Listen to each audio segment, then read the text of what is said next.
Hello, home builders. It is day 49, and this is called a pattern of forgiveness. The text is from Ephesians 4:30 through 32, and really what it deals with is dealing with our brethren and really how to deal with each other with grace, similar to the grace that Christ deals with us, uses to deal with us. If we were to take this as an analogy and apply it to our children, it's basically this simple. We as parents are responsible for dealing with wrongdoing by our children. It's our duty to teach them. That also involves discipline and correcting wrong. The problem is, and what the scripture deals with is, okay, now once sin is dealt with or wrongdoing is dealt with, it is confessed, it is forgiven, what happens then? And the answer is it is gone. Much like when God forgives our sin and he sees it as far as the east is from the west. We are to treat our brethren in a similar way. The question is, are we able to do that with our children? And it is easy for children, especially I would say as they get around into the tween and teenager years, but it can happen even in younger ones as well. It is easy for them to allow resentment and really just negative feelings toward their parents foster when they feel like that no matter what happens to them, that memories of their indiscretions are not forgotten. That if they feel like there's a scarlet letter that's going to be on them forever. And this is difficult because, and I do understand if you're in a position where you may think, yeah, I mean, I agree with that, but there's more to it than that, Mr. Author guy.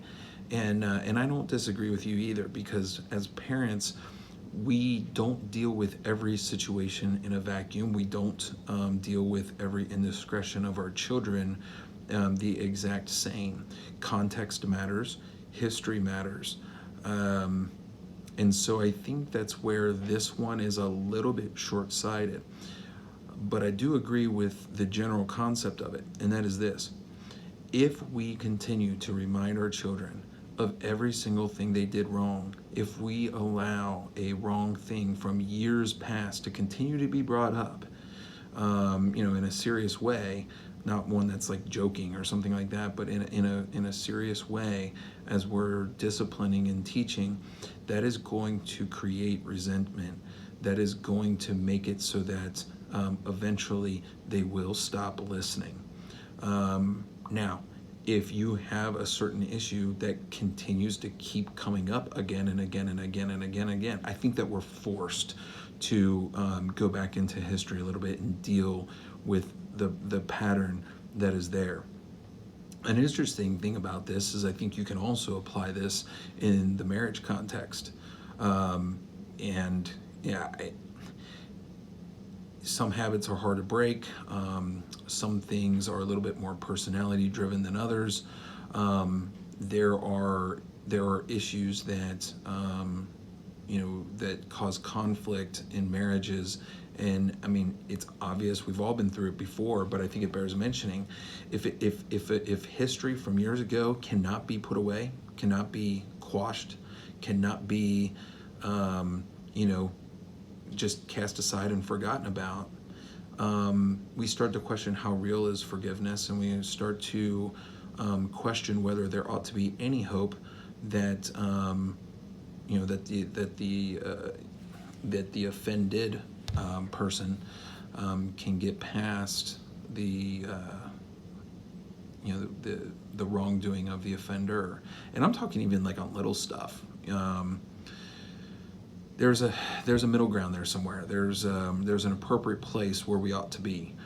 I think the more that we're in tune with God, we're studying His Word, we're in prayer, we're seeking His face, the better we are going to be at being in that right place when it comes to this issue.